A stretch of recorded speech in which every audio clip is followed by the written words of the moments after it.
అందరికీ నమస్కారం. ఈనాటి కథలకి స్వాగతం. ఈరోజు మనం చెప్పుకోబోయే చందమామ కథ లక్ష్మి సరస్వతి.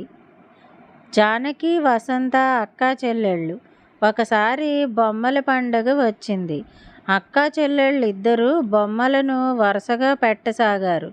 ఇలా పెడుతుండగా మధ్యలో ఏ బొమ్మ ఉండాలా అన్న సమస్య వచ్చింది.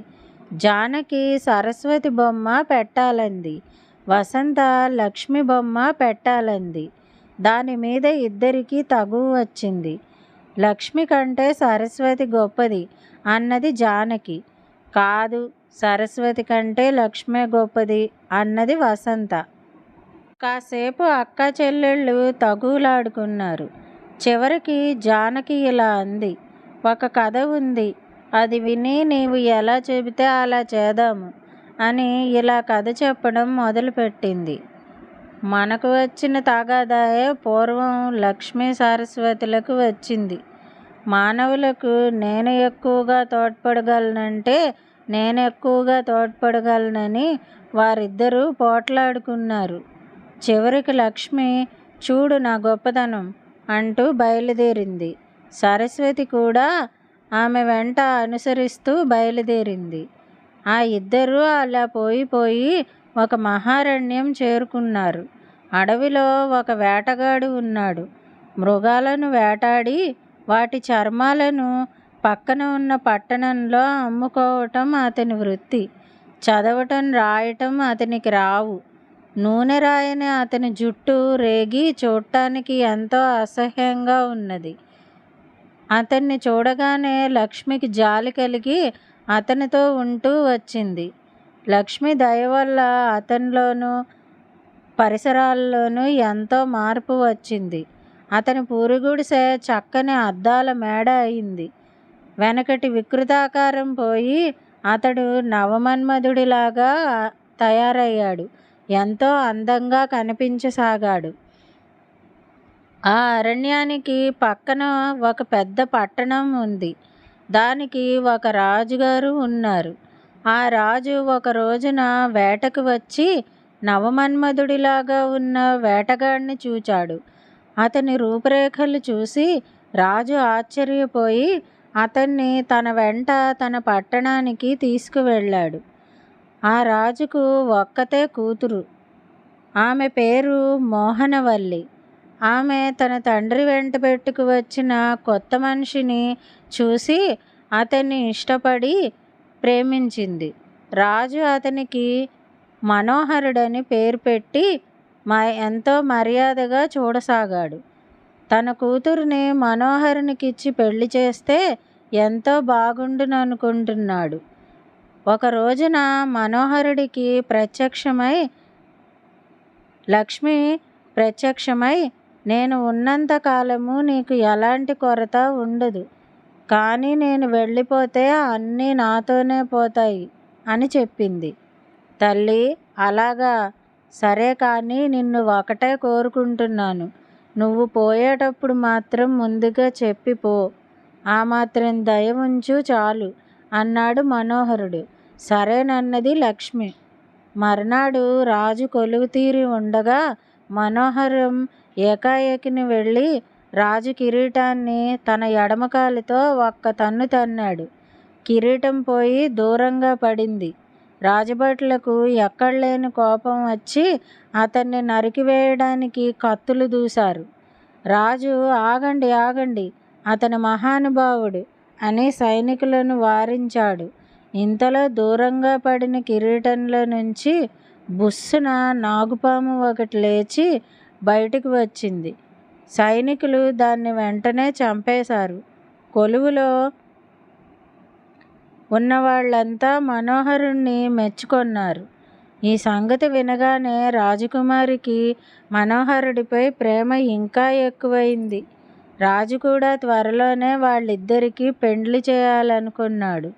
మర్నాడు అర్ధరాత్రి మనోహరుడు లేచి రాజుగారి పడకటింటికి బయలుదేరిపోతుంటే సైనికులు చాటుగా అతని బయలుదేరారు. అతడు తిన్నగా గదిలోకి వెళ్ళి రాజును రాణిని జుట్టు పట్టుకొని మంచాల మీద నుంచి ఈడ్చుకుంటూ బయటికి తీసుకొచ్చాడు. సైనికులు మండిపడి అతని తల నరకటానికి కత్తులెత్తారు. రాజు వెనకటిసారిలాగానే వాళ్ళని వారించాడు. ఈ లోపున ఆ గది కప్పు ఒక్కసారిగా కూలి పడిపోయింది. ఈ వార్త పట్టణమంతా వ్యాపించింది. మనోహరుడు మహానుభావుడంటే మహానుభావుడని ప్రజలంతా మెచ్చుకొన్నారు. ఆ మరునాడు రాజు మంది మార్బలంతో వేటకు వెళ్ళాడు. జంతువులను వేటాడి వేటాడి రాజు అలసిపోయి ఒక చెట్టు కింద విశ్రమించడానికి చతికిలబడి కూర్చున్నాడు. చెట్టు మీద గండబేరుండ పక్షి తాచుపామును పొడుచుకు తింటూ ఉంటే పాము నోటి నుంచి విషం చుక్కలు జారి రాజుగారి గొంతు మీద పడ్డాయి. మనోహరుడు కత్తి కొనతో విషబిందువులను గీరివేశాడు. కొంచెం దూరంలో ఉన్న సైనికులు మనోహరుడు రాజును చంపుతున్నాడనుకుని ఒక్కసారిగా అతన్ని చుట్టుముట్టారు. రాజు జరిగిన సంగతంతా చెప్పి అతను మహానుభావుడు, అతన్ని ఏమీ చెయ్యకండి అని చెప్పి వాళ్లను మందలించాడు. రాజు ఆనాడు సాయంకాలమే ఇంటికి వచ్చి తన కూతురును మనోహరుడికిచ్చి పెళ్లి చేయటానికి నిశ్చయించాడు. పురోహితులు ముహూర్తం పెట్టారు.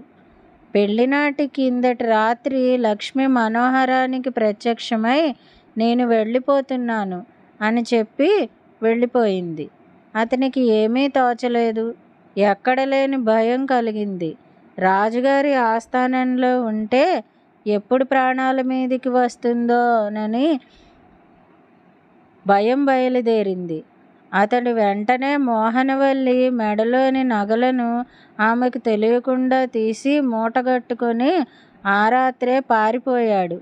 తర్వాత కొంతసేపటికి రాజకుమారి, రాణి, రాజు, పరివచ్చారికలు మేలుకొని మనోహరుడి కోసం వెతికారు. రాజకుమారి దుఃఖానికి మితి లేకుండా పోయింది. సైనికులు వెంటనే గుర్రాల మీద మనోహరం కోసం వెతుకుతూ నలుదిక్కులకు బయలుదేరారు. అప్పుడు సరస్వతి లక్ష్మిని చూచి, నమ్మిన వాణ్ణి ఇలా నట్టెచ్చుతావా? ఇది నీకు న్యాయమేనా అని అడిగింది.